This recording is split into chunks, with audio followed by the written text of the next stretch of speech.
Dalam nama Bapa dan Putra dan Roh Kudus. Amin. Bapak, Ibu, Saudara dan Saudari yang dikasihi oleh Tuhan, jumpa lagi dengan Renungan Komsos Keuskupan Agung Merauke, edisi Senin 15 Maret 2021.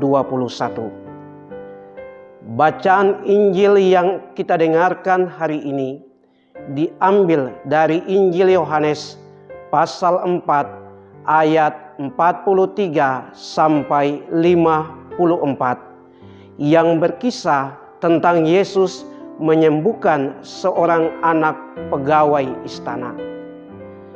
Dalam Injil dikatakan bahwa sesudah Yesus dari Galilea, dari tempat asalnya, dia kembali lagi ke Kana untuk mengadakan mujizat di sana. Ketika dia berada di Kana, datanglah seorang pegawai istana yang memohon kepada Tuhan agar Tuhan menyembuhkan anaknya yang sedang sakit itu. Yesus kemudian melihat sebuah ungkapan iman yang lahir dari pegawai istana itu. Maka ia kemudian mengatakan kepadanya, "Pulanglah, anakmu telah hidup." Pegawai istana itu kembali ke tempat asalnya, dan ketika dia berada di tengah jalan, datanglah segerombolan orang dan mengatakan kepadanya bahwa anakmu telah hidup. Bapak, Ibu, Saudara dan Saudari yang dikasihi oleh Tuhan, menarik akan apa yang dibuat oleh Yesus, bahwa ia hanya berkata kepada pegawai istana itu, "Pulanglah, anakmu telah hidup." Hanya dengan bersabda, hanya dengan berkata, maka anak dari pegawai istana itu disembuhkan di dalam hidupnya. Kita melihat, mendengar, dan mencermati bagaimana kuasa yang diberikan oleh Allah kepada Yesus. Hanya dengan berkata, hanya dengan bersabda, sabda yang sungguh mengagumkan, sabda yang sungguh menyembuhkan orang yang sedang sakit. Bapak, Ibu, Saudara dan Saudari yang dikasihi oleh Tuhan, lalu apa yang dapat kita pelajari melalui bacaan Injil hari ini tentang kisah penyembuhan yang dilakukan oleh Yesus? Hal pertama, kita belajar bahwa kata-kata yang keluar dari mulut kita memiliki kuasa baik untuk menyembuhkan mereka yang sakit maupun juga mematikan karakter orang lain di dalam hidup ini.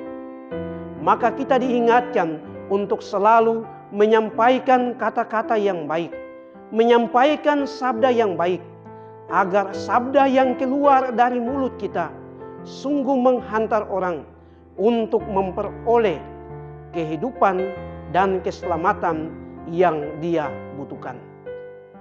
Hal yang kedua, yaitu kita belajar seperti Yesus, bahwa perbuatan kasih dapat kita lakukan kepada mereka yang tidak kita kenal, seperti yang telah dinyatakan oleh Yesus, bahwa perbuatan kasih itu akan selalu ada di dalam kehidupan kita, baik mereka yang sedang berada di jauh maupun mereka yang sedang bersama-sama dengan kita.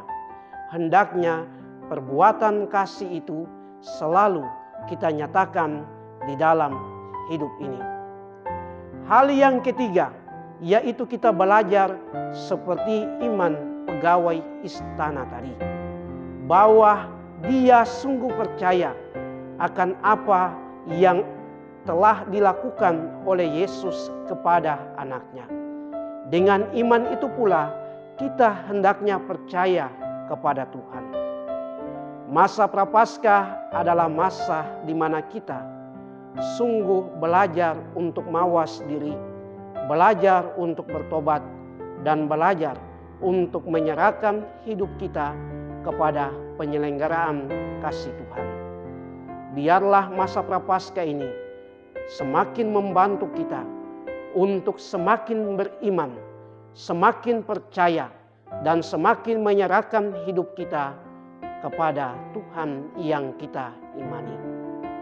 Semoga Tuhan memberkati kita sekalian.